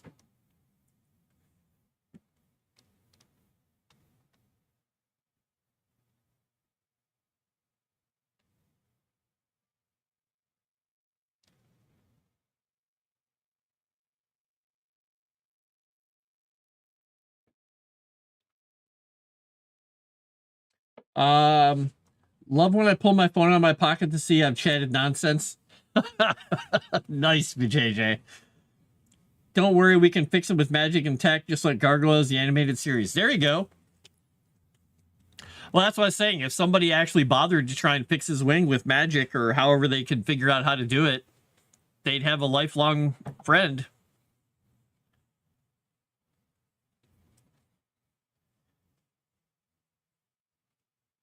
And I was trying to think, Erudai, if there was some kind of magical, like, tech or way of communicating, or not maybe communicating, but magical tech or magical way of preserving knowledge that the Thalassians would have used. But I'm trying to think of a way to make that magic work with the magic of the sea. So I'm trying to think of things that come from the sea or the sea creates through its destruction. And I'm thinking, you know, like the way the ocean can transform things, cutting things apart, eroding things. It can take even like timbers and sea glass and stuff and turn them into something very interesting.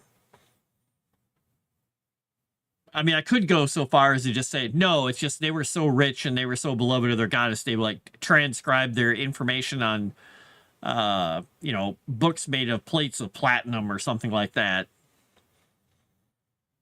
But I don't know. I'm trying to think of something a little bit different than that. So I thought maybe if there was some way to do something with sounds or music. So I'm just brainstorming here. Yeah, sound does travel farther in water. Yep. Be right back. Okay. Yeah, that's kind of what I was thinking with the sound stuff, and I'm like, because one thing that I'm always interested in, what are they called? What are they called? The little drops of glass you make? Not St. Andrews. They're when you drop molten glass in water and it creates those little teardrop shapes, and they're almost completely indestructible unless you break the tail of it. You're scared and suddenly terrified. Yeah, well, he's going to be back. I think maybe he's going to work on a Flarp song. Who knows? Yeah, what are those things called?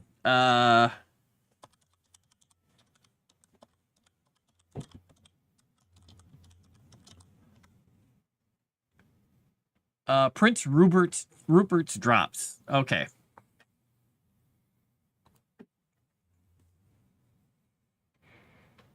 Thank you, Internet.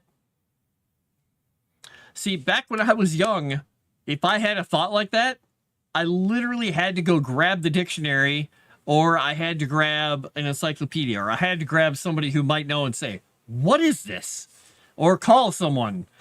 And I would be sitting there flipping through encyclopedias. This is what I spent so much of my study halls in high school doing when I was doing research for role-playing games.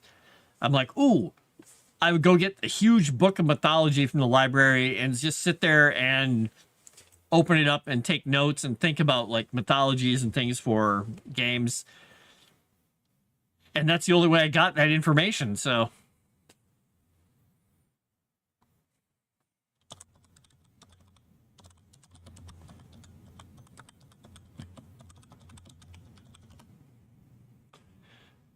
but now don't have to.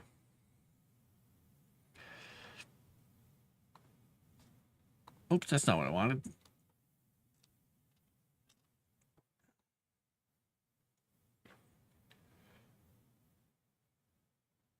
Yeah, and one of the books that we had in the high school library was Bullfinch's Mythology. It was a really big version of the book. That was pretty cool.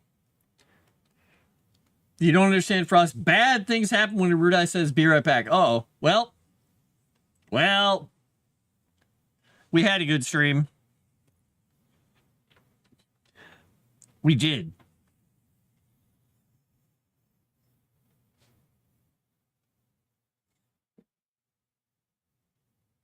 I'm toying with the idea of a couple of things here now that I think about it.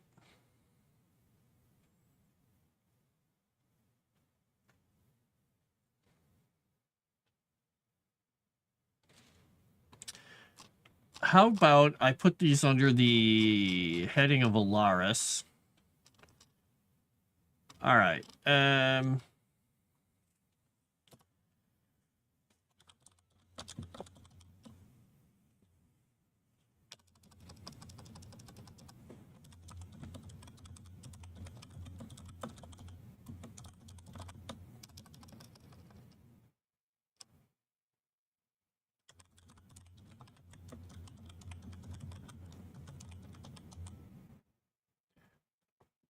Yes, abelisks exist. They have ancient texts, and the abelisks are the ones who helped destroy Alaris, and they lurk down here.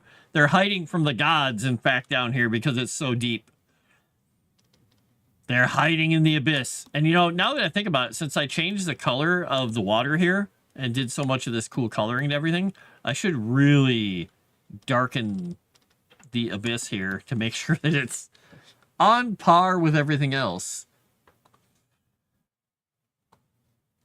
What's this? Okay, what is it doing here? What?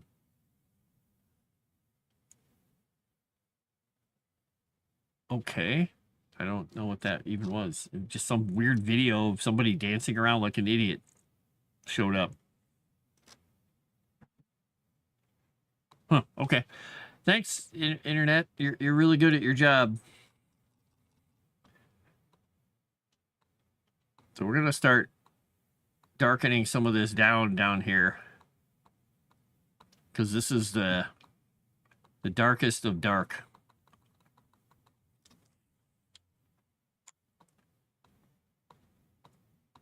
It just falls off because this is where they...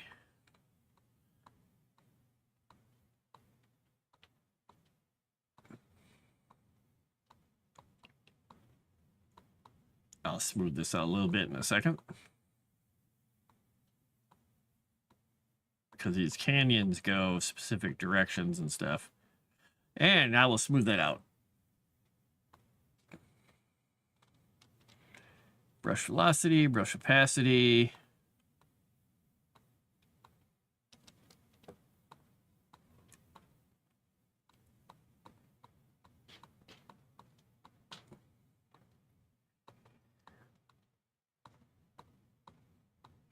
Going back to my art classes with blending.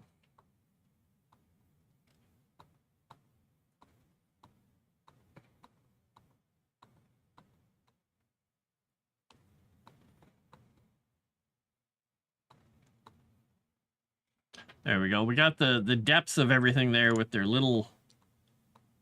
It's a little harsh still, just a little smoother. I don't want it completely gone, but I want it to smooth out a little bit. So let's make that larger. Boop, boop, boop. And we'll take the brush velocity and the opacity down even more. Soften those edges, and then we'll come back to it a little later. There we go. We got a little depth in the abyss. Abyss.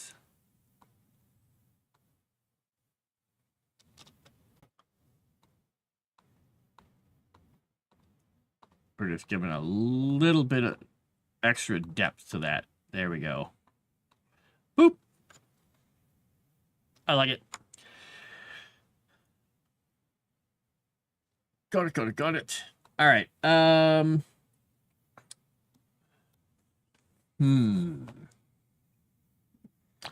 I'm going to think about the abelisks here and see how that works in. I haven't named them either. Or, actually, I named one of them, but I have to find that note. Because they're specifically part of the horrors that exist down here.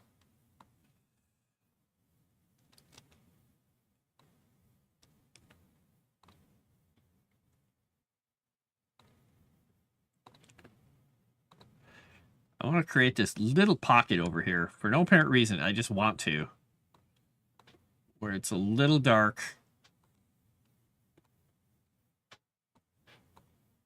I'll blend that down a little bit. There we go. It's kind of got a cool feel, like shoals and shapes and stuff now. All right. Anyway, enough of that. Enough of that. How are we doing on time, by the way? 6:42. I've got a little bit of time left.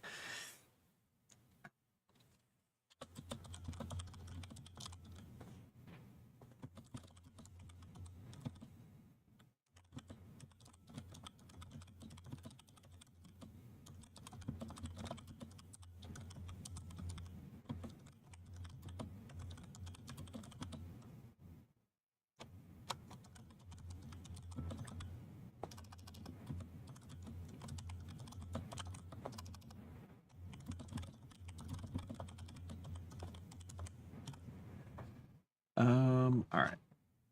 We'll put that there.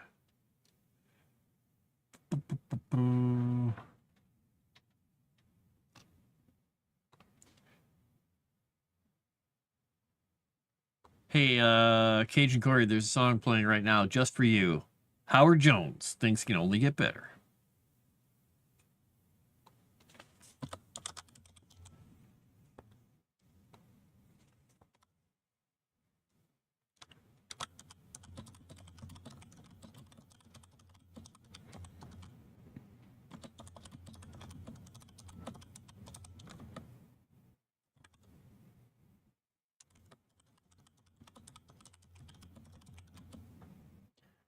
A few of them working in order. One doesn't exist in hidden locator.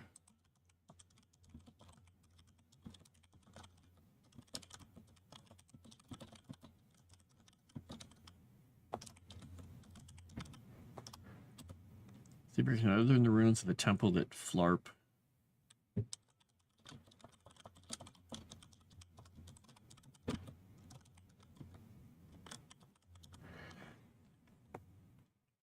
Few of them are working hard. So, yeah, it's basically right here. I have the titanic beings that help Grix destroy the realm from below still lurk in the abyss, hiding from the gods, lest they be found and dealt with for their crimes against her people. Most information regarding Alaris has been lost to the ages, and most living beings no longer know of the extensive travel network the wizards of Alaris had in place in their heyday. Few of them are working order, but one does exist in a hidden locale near Seabreak Haven, another in the ruins of the temple that slept through the God-Killer war upon.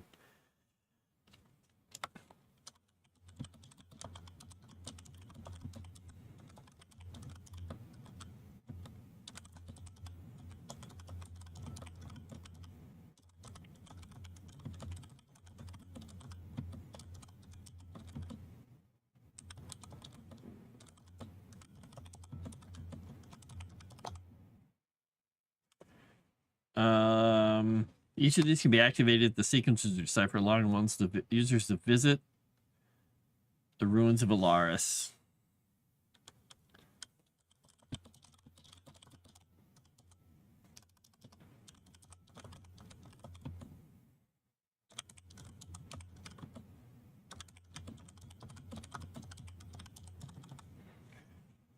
Each of these can be activated if the sequences are deciphered, allowing the users to visit the ruins of Alaris, though some of the destination gates are far below the waves. Wouldn't that be fun? Hey, we can teleport through this gate. Okay, blurp.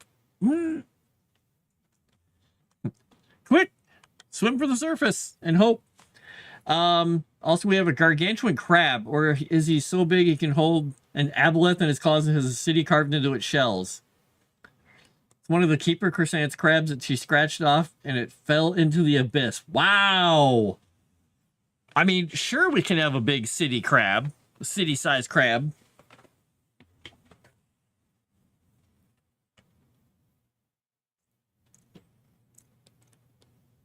That's getting a second part. Now, that would be kind of fun. We could, you know, I have that city that floats around the island of the Umbrella Atoll and just kind of rides the currents.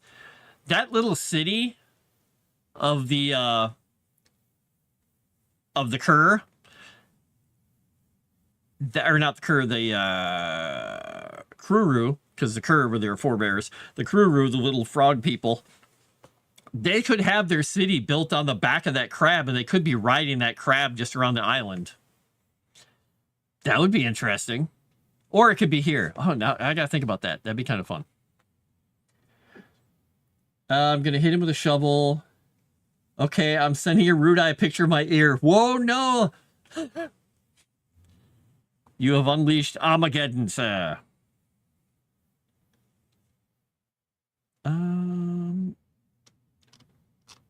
Okay, where are we at here?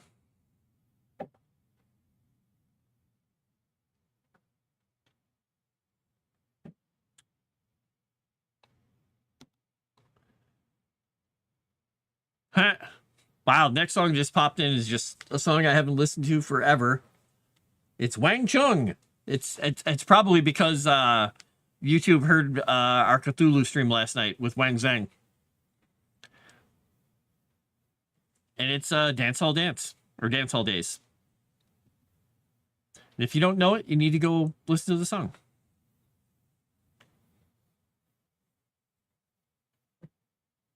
Nice.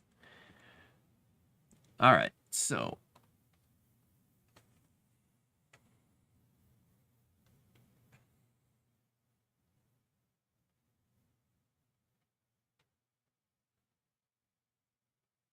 each of these can be activated if the sequence is deciphered along the visitors of some of the destinations far below the waves.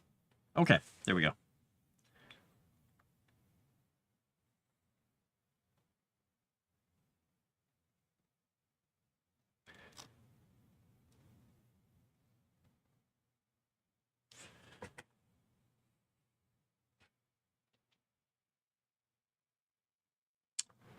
reading more about this place, so I wonder if my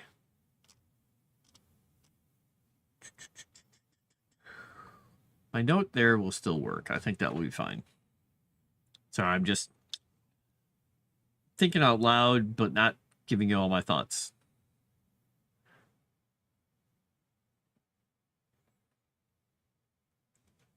And I will be very honest that I completely misread what you said, Secretary Nugget. And I thought at first, and I was like, okay, that was a joke. And then I realized it was your ear. I thought you said a picture of your rear. I was like, oh, ear. Like, wow. That escalated quickly.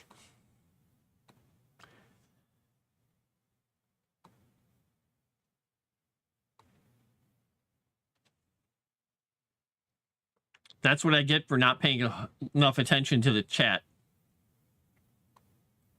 Okay. I'm just being honest. I didn't have to say that out loud, but I just looked over and I'm like, wait, am I reading that right? No, I wasn't. Yeah, I know. I thought that was pretty strange of Secretary Nugget, too. I don't know.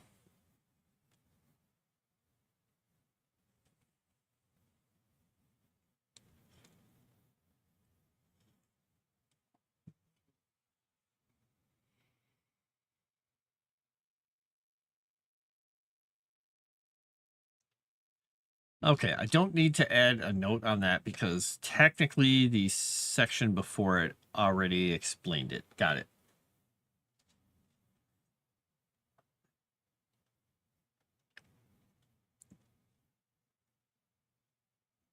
Wow, didn't know plants had butts. Rear I might accept. Just for that, I'm going to send you a picture of Rudi's rear. Don't ask how I have that. Oh, no. Oh, no.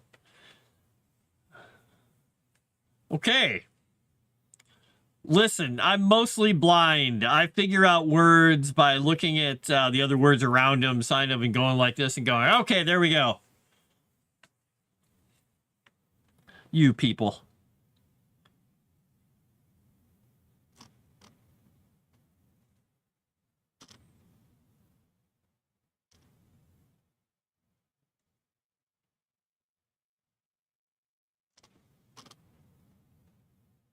All right, so I can go back to here.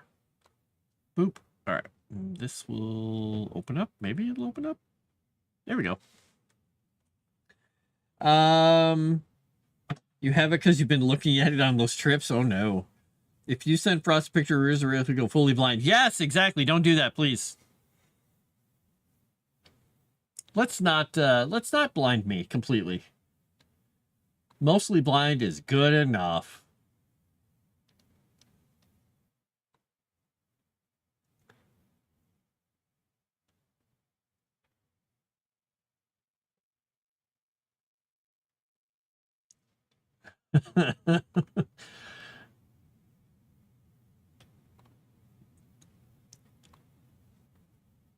Mr. Gino, what happens at the meetups with him and Beardo will not stay there, unfortunately. Oh, no. Oh, no.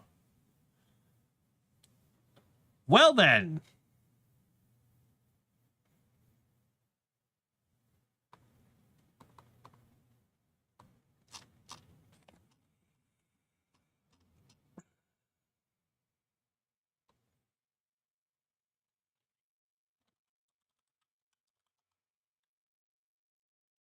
All right. Shattered Chain of Islands was once home to the beloved of Thalassia, chosen people, faithful worshippers. The sea goddess, their navy was stronger than even Agrium's, but if all ended during the God Killer War when their civilization was wiped from the map in existence by Grix and his forces. Now, haunted abyss, littered with shattered isles and cursed storms, few ships venture near the abyss, most stopping well south of Seabreak Haven in the waters that remain safe and navigable. Alaris, once fabled home of Thalassa's chosen priest and her people, it is now a haunted ruin that lies half below the waves. Shattered tower slowly being eroded by Thalassa's own tides. The abelisks that helped Grix destroy the realm from below still lurk in the abyss, hiding from the gods. Unless they be found and dealt with for their crimes against her people. Okay, blah, blah, blah, blah, blah. There we go. I think everyone would go blind if we saw that. It's possible. It's not possible. It's possible. All right, I can move this. I'm going to save this page under my writing so I don't forget what the names mean. There we go. Boop. We got our Greek names. We got our Etruscan names. We got all our names. Boop. By the way, Rudai, I had fun at the beginning of the stream because I set up the restream to go to, you know, X, Legend Seeker, and Legend Seeker YouTube. And I saved it. I started the stream and nothing came up. Nothing came up. It started streaming back on Moonskulls for the normal Moonskull stuff. And I'm like, huh? So I went back in. I killed the stream. I'm like, wait a second. I had to go back in and reselect them, re-add the stuff, and hit save again. And then I refreshed the page to make sure it didn't reset them again, and then restarted the stream. That was fun. Crescent was nice and deleted the erroneous stream for me. So look at that. I'm not only honest during our game when we don't give Noelle all her bennies. I'm honest here when I do stupid things. Which is probably dumb of me. All right. I don't think I have to add anything else to this place.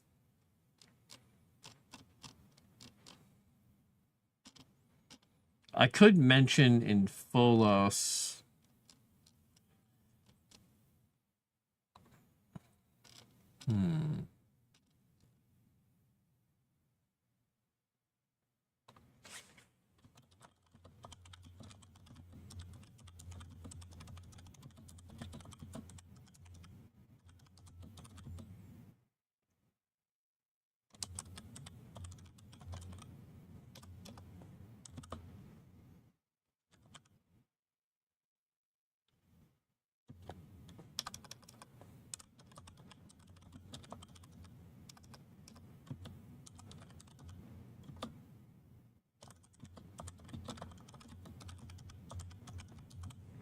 Okay, I'm just making a note here about one thing.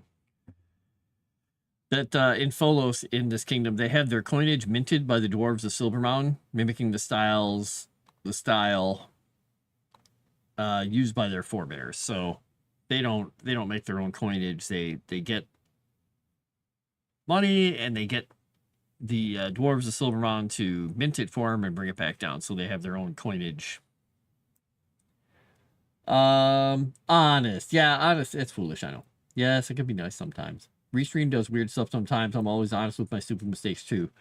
It is a good policy. Sometimes people make fun of you for it, but you know, whatever. It's okay, right?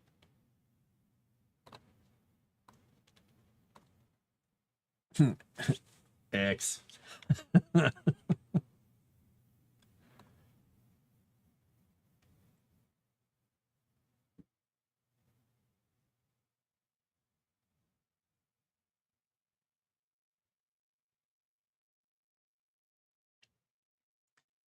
All right. Mr. Arudai always blames me for his mistakes. Granted, I don't make any, but still, let's see. 1, 2, 3, 4. I can't count that high. That's a lot of X's. That's too many X's. You know, speaking of X, I'm going to go look at something and see if I got any people making fun of me. I don't really get a lot of reactions to things that I say on X, but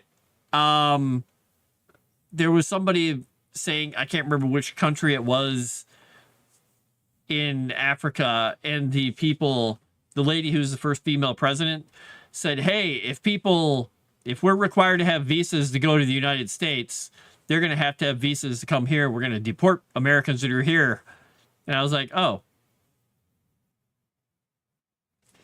So I responded with the Jim Carrey from Dumb and Dumber walking out of the store. He goes, hey, guys, get big gulps, huh? Well, See you later. And he walks off. Like, oh no. But nobody got mad at me for it, so I'm happy about that. It's like, wait, you're going to make people have visas to go to countries? Shocking. How dare they? Support that Legend Seeker on Patreon. Woo! Yes, support it and go read. Read all the stuff that's out there and also give Erudai feedback on the systems that he's putting out there. Tuesnose did have a question earlier, Erudai. I don't know if you saw it. It was, does the Legend Seeker team have enough done to stream an early alpha, old school, pen and paper, and real dice style just to demo the system? So I'll let you answer that.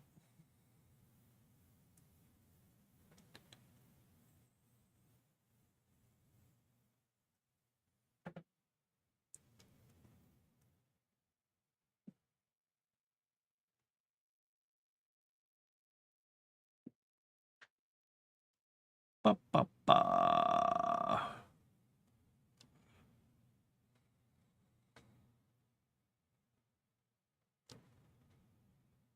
Huh. Okay, that doesn't make any sense. I got a weird message there.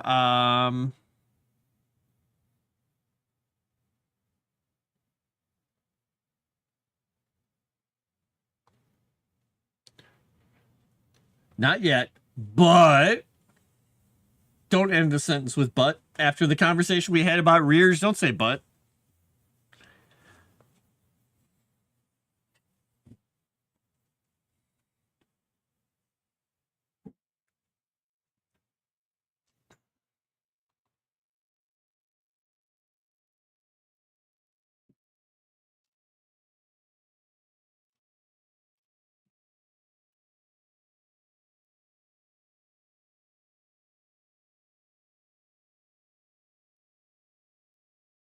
I'm starting private game on Saturdays when Legend Seeker is ready for play. I'm planning on converting that game to play test if the players are cool with it. Oh, nice.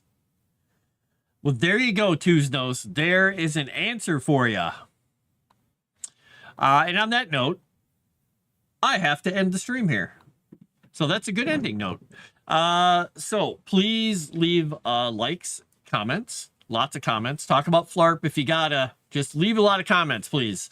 And I will see you all tomorrow for Wednesday After Dark, and then Thursday for more of this over, well, not anywhere else, but on these same channels. So I will talk to you later. Have a good night. And I don't have my private game with my friends tonight, so I'm probably going to be streaming a little later. So I'll see you then. Bye.